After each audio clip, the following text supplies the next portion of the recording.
Hey y'all. So I'm always seeing and reacting to like the hairstylist scam me or here's my horrible experience I had with such and such. And I do that to not only validate, people's feelings, but also to I always say like when I watch these kind of videos, they also help me stay on my like keep me on my toes.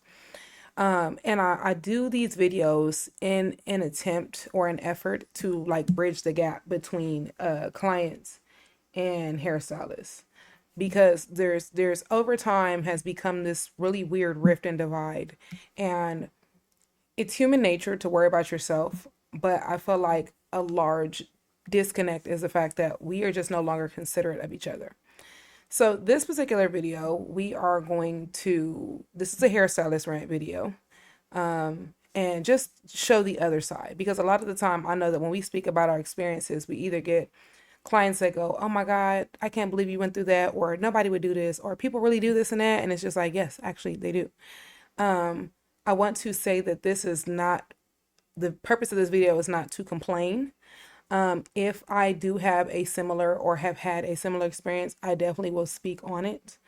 But we go through things as well. And I know that a lot of the time, I'm not negating the fact that you guys have gone through things, you guys have dealt with unprofessional people, but those of us that actually do our jobs and show up, we get tired too. So we're gonna go ahead and get into a couple of these TikToks, and I will comment, as they go along. This is for all my hairstylists out there. I've been behind the chair for about 14 years, which is pretty crazy to say. But does anyone else have clients that you just don't know their name? It's not that you don't know their name, it's that whenever you've seen them, it's like they give you one name and then their name on Instagram is different. And it's not like they're just nickname Instagram. It's on their profile it says a different name than what you have. I have two people that I have this problem with. I don't even want to call it a problem. It's more of a misunderstanding slash miscommunication.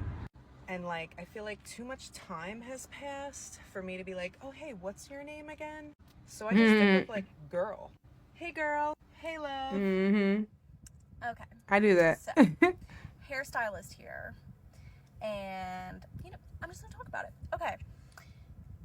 Please, for all that is holy, do not come up in the hair salon asking if you bring your own color, if we Oof, child. I've had that asked twice this week, and I don't know if it's just the holiday season and people trying to cut corners and not pay as much. Fine, I get it, but that it's rude. it's borderline offensive because that's Absolutely. literally our job is to Absolutely. formulate how to color your hair. You wouldn't go to the dentist and say that you brought your own filling material. They probably would. Or to the doctor and say, I brought my own stethoscope. They probably would. Please do not. If you want to get professional services done, trust the professional to the extent. I agree. Just let me do my damn job. Period. Or don't. Because at the end of the day, I have no idea how your Sally's hair color performs or how your blue lightener with 30 volume developer is going to perform. I, as a professional, have put a lot of time and effort and education into selecting the products that I use because I like the way that they perform and I know exactly how it's going to turn out every time. Mm-hmm. So yeah, that's my TED Talk for today. So if you've ever thought about asking, don't. Just don't. Let me stop right there because I think that people also don't understand certain chemicals don't go together. And maybe you got lucky and it worked for you one time, but yeah, no, we're not doing that. Those people that have colored their hair with henna and then think that they're finna be a 613, baby, if I put this bleach on your hair, it's going to literally burn from the shaft of your hair out. Yeah, no, we're not doing that. If I bring my own, no, absolutely not. No. What? Are you crazy? No. No. And then how do I know that you? First of all, that's just a fuck no. But what if the color that you're bringing me is expired? Like, do y'all think about that? No, you don't think about that because you don't have to. Like, Question for my men. Let me ask y'all something. If what I do is so easy and you don't think that it's worth the money, then why you not doing your girl hair? hello. Why you ain't got the needle and the thread and the combs and the brushes, the lightener, the developer? You say that what I charge is too much, but I ain't seen you lift up a blow dryer yet. I hear Hello. men say that it's so unnecessary, it costs too much, it costs too much. Well, nigga, pick up a needle and a thread. Pick up a hot comb or a flat iron. Get on YouTube and learn Child. how to teasy light and how to highlight. And then once you do that and go to school for 1,500 hours and pay Baby. 20K worth of money to get the education to do what Baby. I do, then you can tell me that what I'm charging is too much. You know what my biggest pet peeve is as a hairdresser, especially in today's world? I'm noticing a lot more. It's just the entitlement. I get phone calls all the day from new clients, which is fine. And nobody wants to make an appointment. Everybody wants to be walking. Everybody wants a last minute service. Everybody has, I'm going out of town tomorrow by 1 p.m. or my flight's starting at 9. Can you get me in now? And these aren't like simple requests for just a haircut or something. That I can understand. Yeah, These are no. like color services, balayages, you want extensions. It's like everything's these pressure cooker situations. And I'm like, what is wrong with people where their life is not planned? Like, you can't make a plan. You can't book an appointment. And if I'm so good and everybody's referred you to me, would I not be busy? You think you're going to be able to get in the very same day or the next day? And I require a consultation for new clients because I've encountered enough crazies where I need to fill out your energy to see if I even want to do your hair or take you on as a client. And if it's no is no, that's fine if you're nice about it. But it's the ones that get an attitude like you're offended because I'm busy or because I can't get you in And they the do same be. day. I don't know you. So there was this one time this lady came in and Wait, let me go back to that one. I feel like what happens a lot of the time is that we obviously we have some unprofessional people that are mixed into our industry, right? And I feel like what's happening is that they they're looking at us as the backup. So it's like, oh, like if my girl doesn't show up, I'm gonna just go to her. And it's like, yeah, no, that's not how it works. Like, no. And younger, more arrogant me would be like, you should have picked me first. Now I get it and I understand, but it's like, baby, it doesn't work like that. Like, and if you're the good stylist, we're gonna have that clientele that keeps us so booked that you gonna have to get in where you fit in.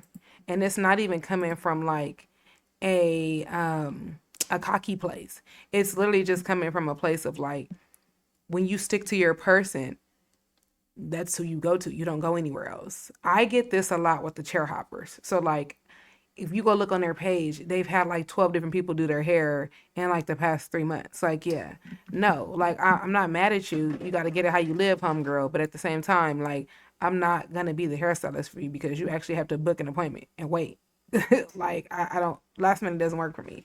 I will try if I can, but like I also am not like super big on, I'm not running and jumping for a brand new person because usually those ones that you run and jump for that have never been to you before are the ones that give you the most problems. she specifically showed me a picture for shadow roots. Basically, a balayage with a root smudge, right? Okay. A high balayage money piece root smudge.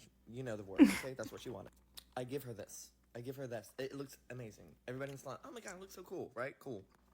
She calls me the next day talking about, I specifically did not ask for a shadow root or root smudge. And I was like, yes, you did. Yes, you did. I spent 30 minutes on your consultation with specifics. The real tea, I'm going to clock it right now. The real tea is that you used me during that entire color service to vent about how your mother just died and express your feelings. I'm a sympathetic and empathetic person, but goddamn, this is my job. I'm not getting paid to be your therapist, your cherapist, Your therapist. therapist. I'm getting paid to do your hair. So whenever you come in and you start Child. talking about and unloading all your fucking trauma, instead of telling me how you want your hair done first,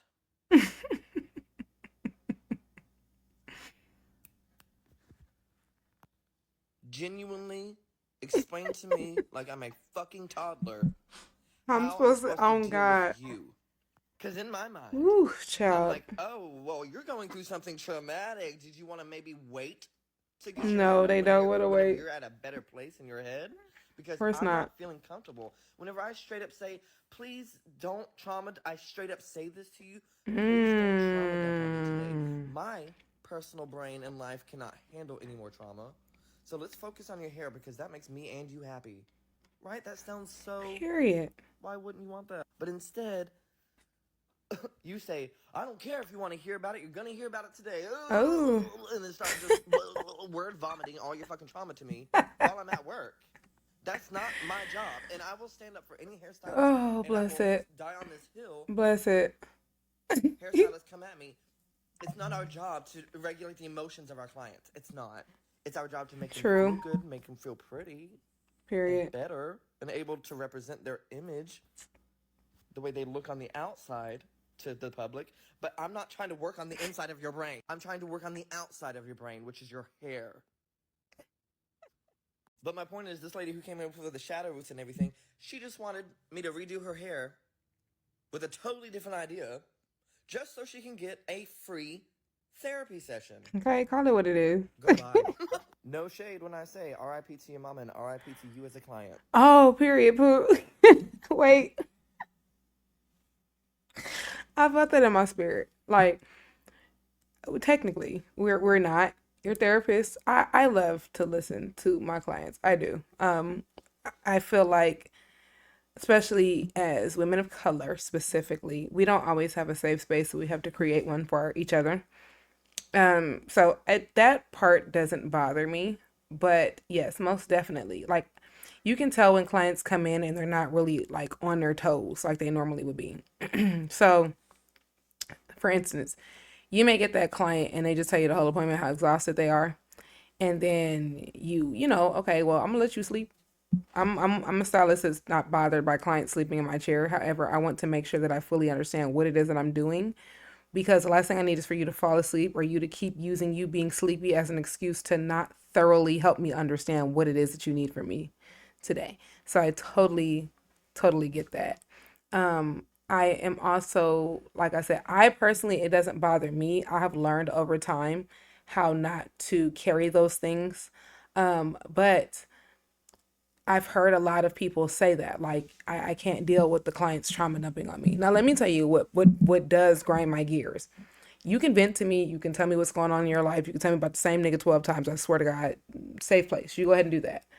What I cannot personally deal with is when the parasocial relationships. When you have a friendship with me in your head and I don't meet the expectation that you have set for me in said head, and then you deal with me a certain way or you take me personally in a way that you shouldn't, that's when I'd be like, you gotta go. I had a client years ago do that to me. Like, she literally, well, I've had a few, but this one in particular, I'll never forget. Like, I was supposed to do her wedding. I found out I was pregnant. I want to say the girl wedding was like in May. I think I found out in like maybe like February. Yeah, I found out in February. So I found out in February I was pregnant. The girl's wedding was in May. I wasn't due until September. And she literally sent me a text message and was like, "Did I do something to you that I'm unaware of?" And I was like, "Huh? Like, what are you talking about?"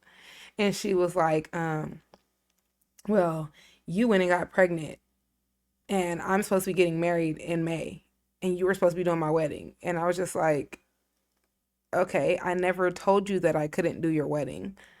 I'm not known to have a high risk pregnancy, so I don't plan on being down. And do you really think that like me and my man was in the room thinking about your wedding when this baby happened? Like, what? Make it make sense. What are you talking about?" I had another client that she literally asked me to reschedule her appointment to another date. I opened the date up for her. I gave her priority booking for that date. Sis never rescheduled the appointment. Then at the last minute, she realizes, oh, I really wanted this date. Excuse me. I really wanted this date. Um, and I was supposed to book it. So literally what she did was she texted me, she DM'd me on Instagram to see if it was open. And she texted me from her number to see if it was open. I actually happened to be one of those hairstylists that actually saved my clients' numbers. So I knew that it was her. So what ended up happening was it got open, and I think it took her like 48 hours and she never booked it. So I just figured maybe she doesn't need it anymore. So I ended up, announcing the opening. And long story short, like she wrote me this long text message about how I knew it was her birthday and she's been feeling ugly, and she's been supporting me here, there, and everywhere, and how could I do this to her? And I was like, girl, what are you talking about? And I felt bad because I had to then tell her, like, listen, like, it's nothing personal. I opened it for you. You never booked it. So I let everybody else know that it was open. And then I don't know when your birthday is. I like, I'm friendly, but I'm not your friend. Like, I didn't, how was I supposed to know that it was your birthday? Like, girl, what? Like, we get that a lot. We do. We get that a lot. And it's really hard in this industry because you want to, like I always say, like my clients become my homegirls. But you have people that you can tell have never had friends before, and they cling onto you for dear life.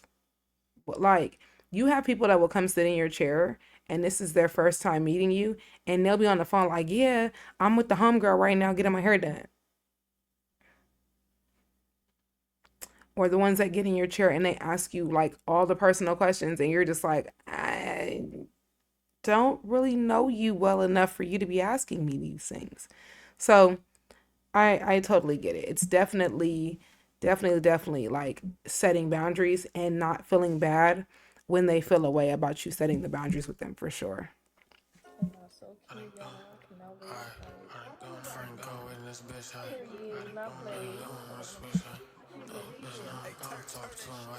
Okay, so for copyright reasons, I am going to mute the sound.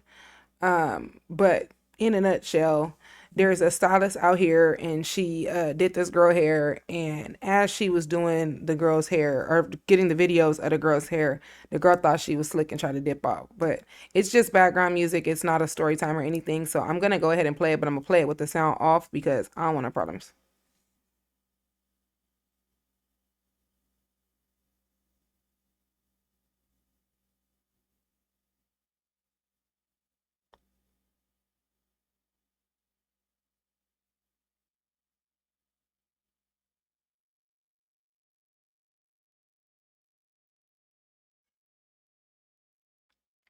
And it came out so cute. You could tell like she was proud of that. Like you saw she was taking the pictures and doing the little touch ups. Like I love when people like genuinely care about and pay attention to like their work. Like, and they take pride in their own work. Like you see how sis was taking pictures?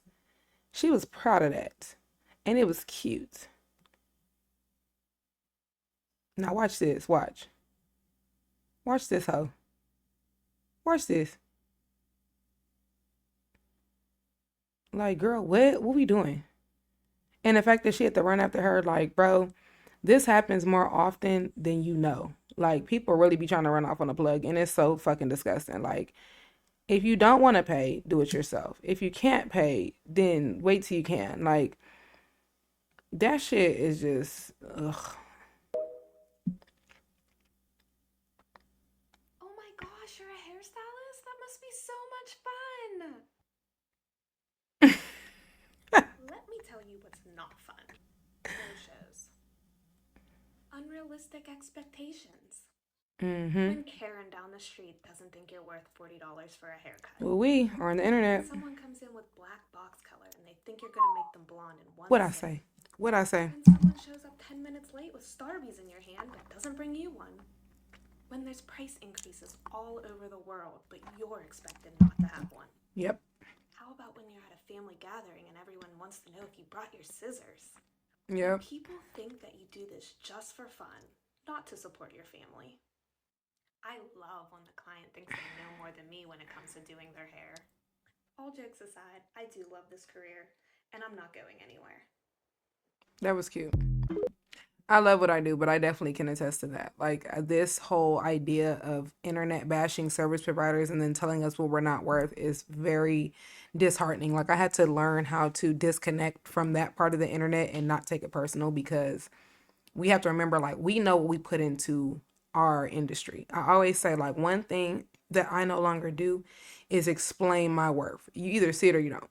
If I'm too much for you, then you're just not the client for me, and that's okay. That's fine.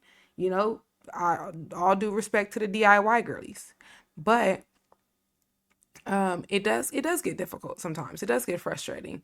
When she spoke on like the when you're at the family functions, my family, I've set the boundary for so many years, they don't do it anymore. But I definitely used to get the, oh, this is my cousin such and such, and oh well girl, how much you charge? How much you charge? And I'd be drunk as all fucking get out. Like, I don't want to talk to you about hair right now. I want to drink. I want to twerk over there. I want to shake my ass. I don't want to talk about hair. Or I get recognized a lot in public, and people don't know that in real life I am an introvert. You're making me nervous. You're making me anxious. I don't want to talk to you. Now, I will never make anybody feel uncomfortable, but they don't understand that I am uncomfortable. Like I have I advertise my business on the side of my truck. I have car magnets. My hope was that you would just take a picture of the magnet and then contact me later. No, y'all, they stand there and do this. It's 3 whole ass pictures on a magnet. They just stand there and look at it. And then they do this in the window and be like, hey, do you do hair? And I just go, hi, yes, I do.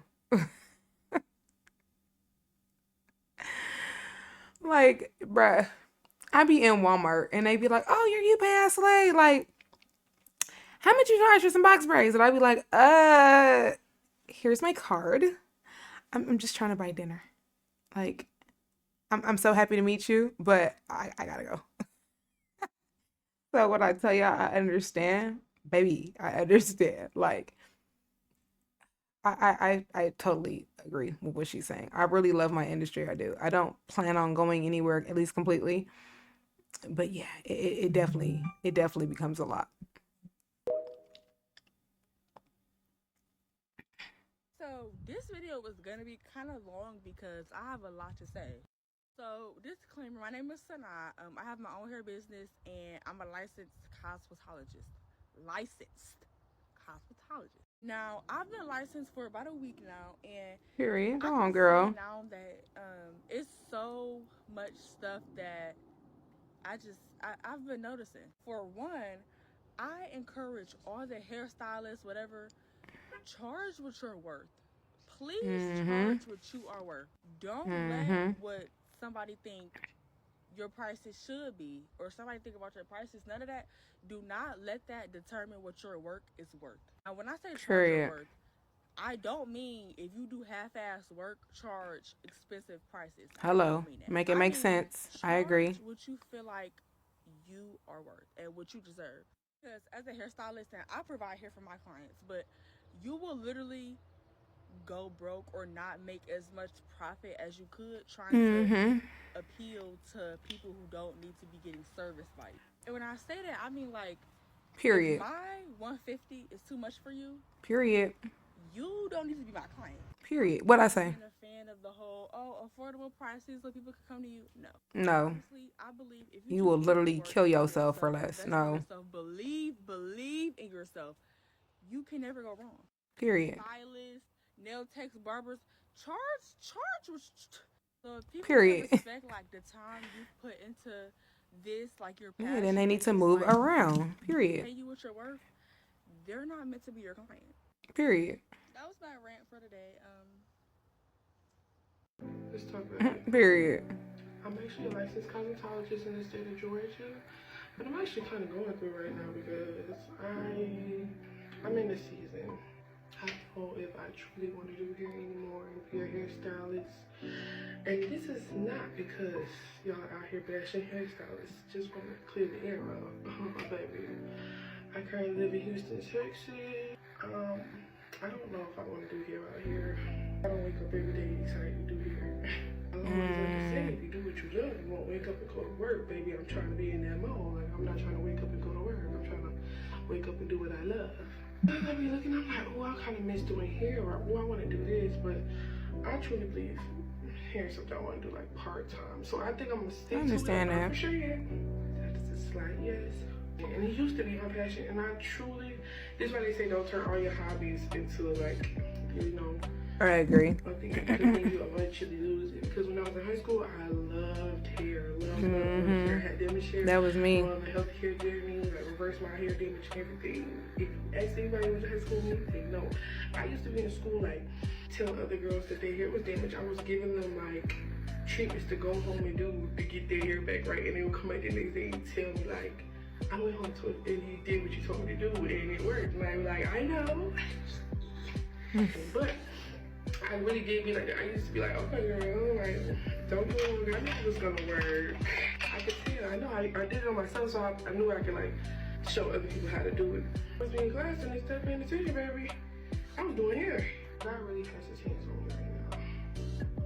And I'm truly staying down for my come up. And I do believe that when I come out of this, I'm going to be a completely different person. And I'm going to shock myself in the world.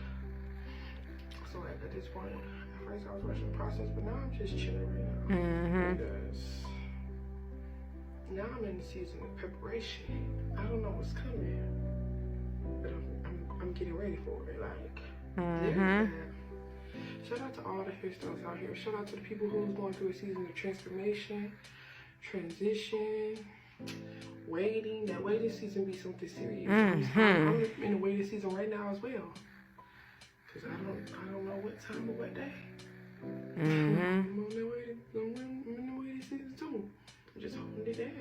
But I get real out in the field. I ain't gonna lie, I feel y'all. Just know you are not alone. You are not alone. You feel like you're alone, you are not. You are not alone whatsoever, child. The fact that I'm really supposed to be packing right now, y'all, and I want to come in here and do my makeup instead and talk on the camera. It's kind of funny. So I want to speak on that one. I feel like I've been in the space that she's in for maybe the past 2 years. And only a few select people know it. I definitely felt her when she said, like, when you make your passion your business, it gets tough. I think if I haven't spoken on it, I will make a video, but I've definitely spoken to people about hairstylist burnout. And I feel like a big part of that is you will get to a point in your career, we all do, where that thing that you loved is the thing that stresses you out now. And it could be clients, it could be certain times things just get redundant. It could be a lot of that. What I've learned to do is take a step back and reevaluate. I was literally just talking to one of my clients slash homegirls about this because she's getting ready to start up a business of her own. And I was telling her that, like, there's even things to do in the slow season. So one of the things that has been helping me mentally is that when I have a slow season, you know, a lot of us that are used to having less, we have this like this lack that scares us, right? And then we get this urge of like, I gotta be doing something, I gotta make some money, I'm gonna be down bad. And I just had to learn to not move like that anymore. So what I tend to do is I have a quota for myself. Okay, so this is how much I need to make per month to maintain my life, right? So my rent, my bills, my kids, whatever, right? This is how much I need to make per month, okay? And then I break that down and I ask myself, okay, what are my most booked services? Okay, so if I book these and I book this many of this, that, and the third, and I can make this much a day, this much a week, I can maintain, right? And that way I'm not on this mad dash to make, I don't know, $5,000 in a week. I'm just throwing a number out there, but let's just say I'm not on this mad dash to make all this crazy money, because when you do that and you're not giving yourself, your brain, your body rest, you will literally, like, you'll kill yourself.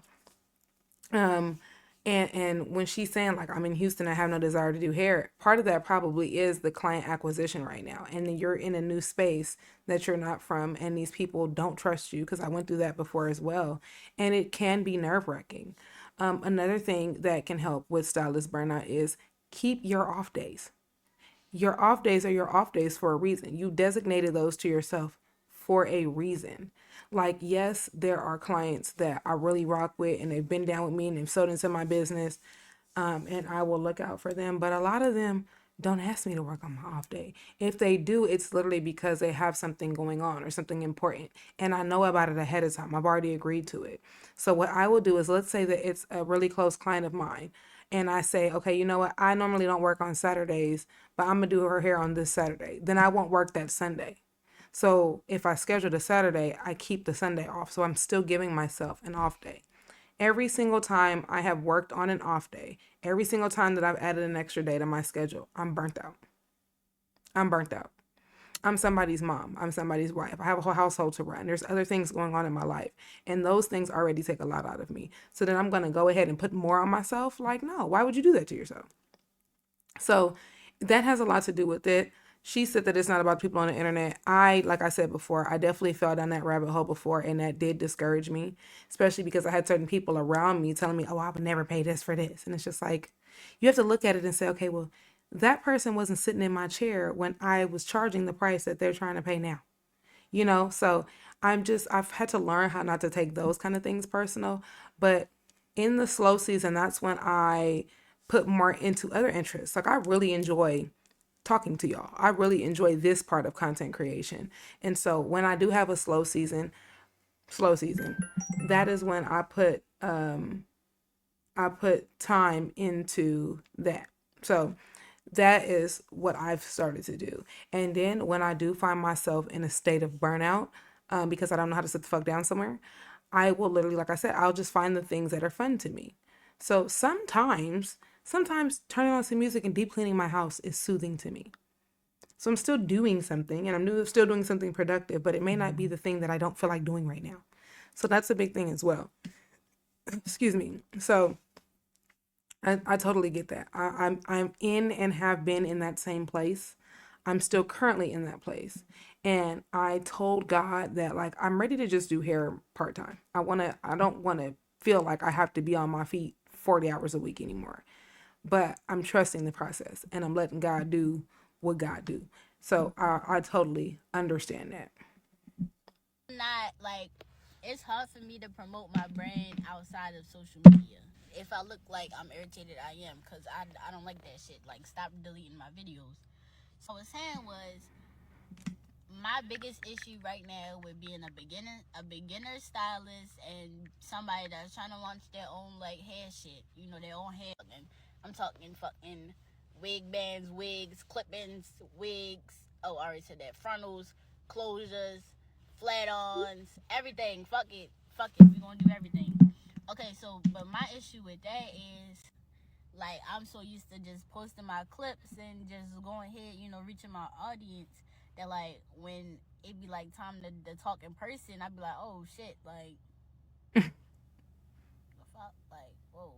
Mm-hmm. And like, sometimes I don't be wanting to just walk up to people and be like, oh, well, I do this and I do that, because if, like, okay, so for example, if I do retwists for real, whatever the fuck you want to do with your locks, I can do it. It ain't shit. So I don't want to walk up to nobody and be like, oh yeah, I do retwists, because they gonna be like, what's wrong with my hair?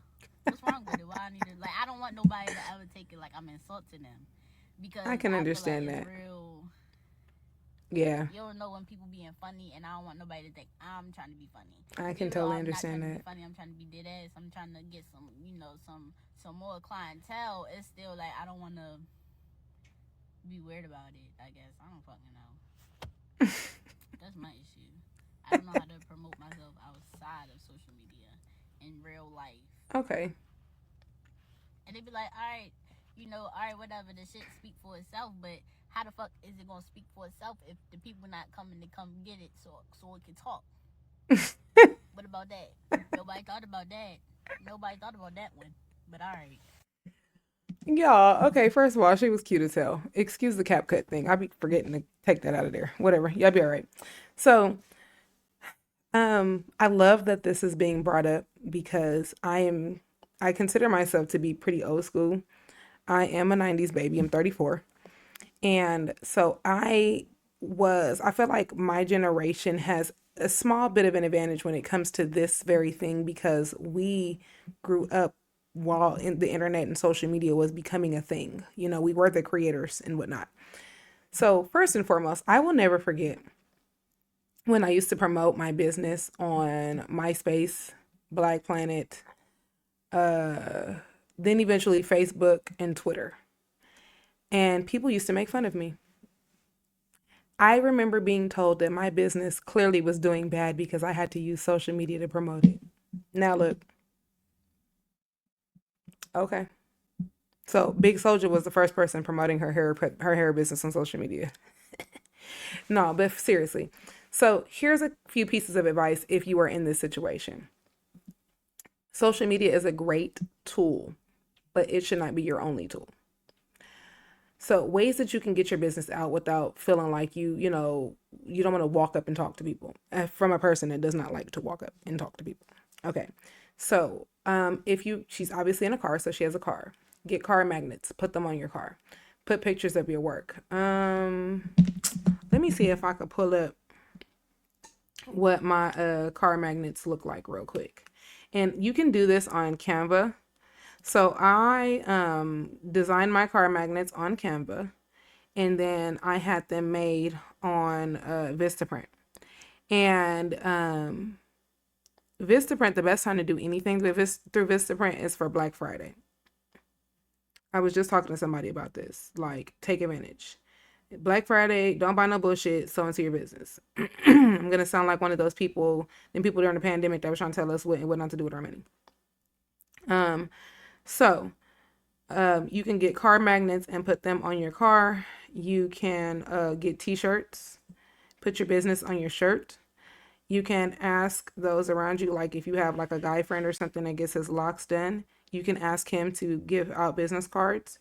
You can network with other businesses. So let's say, for instance, you specialize in locks. A lot of people don't. Matter of fact, I'll show you guys the ones that I'm actually getting ready to get printed out. Okay, so literally it's this simple. I don't know if you guys can see. There you go. Okay, so here's my little QR code right here. And then it has like what's it called? And then my social media and my phone number, right? And now it says, yeah, so wash is included, because people always ask me, because that is a thing that people don't do for some reason, whatever, not my business. So literally what you would do is you would go on Vistaprint, you see the sizes of the magnets. When you get on Canva, design your magnet and size it to that, upload that thing to Vistaprint, and then you get 2 of them, one for each side of your car, and you go on about your business. What I did was I would buy 4. I'd have 4 different designs, so that's 4 different types of my work, 4 different, things in my work on those magnets. So no matter where I go, no matter what side of the car you're on, you have no choice but to see it, right? Another thing that I did was when I had a Kia Soul, I used that back window, and I designed a window decal, and same thing, put that information, because now the people behind me can see my work. So that's another thing. And then, like I was saying, barbershops. Walk into barbershops. A lot of men, period, are looking for grooming services. You can speak to the men in the barbershop and say, hey, do you guys have a loctician in here? And if they say no, then you can say, hey, well, I do locks. If you guys are ever, if you have any clients that have locks that are looking for a loctician after their lineup, can you please give them my card? Networking is not dead. Believe me, there are people looking for you that just have not found you yet. If you have friends or family members that work a job or whatever, and you know that there's somebody at that job with locks, like, they'll ask them, like, hey, next time you see such and such, ask them who does their locks. Because a lot of people be like, oh no, I'm actually looking for somebody because of XYZ. Beauty supply stores, it's not dead. Put your cards in a beauty supply store. Clothing stores, like, business cards are not dead. People tend to think that because there's this like whole wave of digital business cards that like physical business cards are not the thing. Yes, they are. Go places where people be at. Like, a lot of us don't like to go outside. I'm one of them. If you don't want to be the one to network with people, pay people to stick shit in people's windows. Baby, listen, people still be putting shit in people's car windows. I have a brand new fucking truck, and I still get the We Buy Junk Car sticker. They not ashamed. You should not be. So that's definitely another thing. Like I said, create something to where people are going to want to speak to you about what you got going on. Do some faux locks in your hair. People are going to ask you about it, and you can say, I actually do natural hair locks as well. This is what I do. Put flyers around. There's so many ways. It doesn't have to just be social media. Social media is a great tool, but social media should not be your only tool. I'm very old school. I still put in the footwork. And like I said, coming from someone that's an introvert, I don't want to walk up and talk to random people, and I don't. I do not. I do not walk up to people in Target because I don't want people in Target walking up to me. But I do other things to make people want to speak to me. So for instance, if I'm in the line at Target and somebody goes, "Oh my God, can I see your nails? Your nails are so cute." And then I go, "Thank you. I do them myself." "Oh, are you a nail tech?" "Well, actually, I'm a cosmetologist." Boom, here's my card. That's how you do that. Or, what I used to do, I had moved to a new city and I literally knew nobody there. And you know what I would do? I would literally go to the Walmart because this was a suburb, so everybody went to Walmart or Target. I would literally do a full face of makeup. I would do my hair. I would curl my hair cute as fuck, and I would just go shopping or just walk around there. And it would make people talk to me. And they'd be like, "Oh my God, your hair is so cute. Oh my God, your makeup is beautiful. Oh my God." And I would be like, "Oh, well, I do hair. I do makeup. Here you go. Here's my card. I'm new here. My name is such and such. I'm from LA. Here's my card." That's what you gotta do. You can't be afraid of clients. You can't be afraid of the people that you're trying to attract, pretty much. And like I said, what you could also do is there's a lot of kids, there's a lot of, you can be having, like, I used to employ my little cousins. So I would do their hair and I'd send them to school. And then people are going to ask, "Well, who does your hair?" "Oh, my cousin does. Here's her card." It happens with my kids. People reach out to me all the time, like, "Oh my God." And I don't do kids' hair because people's kids are not nice people. But my kids clearly come to school with their hair done and they come very well groomed. And then I get asked, like, "Oh, her hair's so pretty. Did you do her hair?" "Yes, I did." "Oh, okay. Well, do you do kids' hair?" And even though I don't, no, I don't. But here's the information to a colleague of mine that does. My oldest daughter is 15. She's in high school. Baby, she be all over my TikTok and social media. But for those older people, it's strictly word of mouth. So once you get those couple core clients, they're going to promote you to people. And locks is all the wave right now. So not saying that it's a fad, but I'm saying like a lot of people are transitioning to locks. So there are people looking for you. Like I said, those friends and family members of yours that work in maybe an office or something, have them bring cards with you. Also offer incentives for the people that do refer you. So, hey, if you refer somebody to me and they tell me that you sent them, here's such and such off of your service. Believe me, I did it and it works. Don't give out anything for free.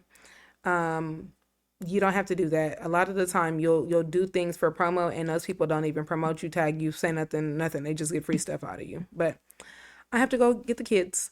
This is all that I have for today. You guys leave, comments below. Let me know what you think. Let me know what your stylist rants or pet peeves are if you have any. And I will see y'all in the next video. Thank you guys so much for being here. Bye.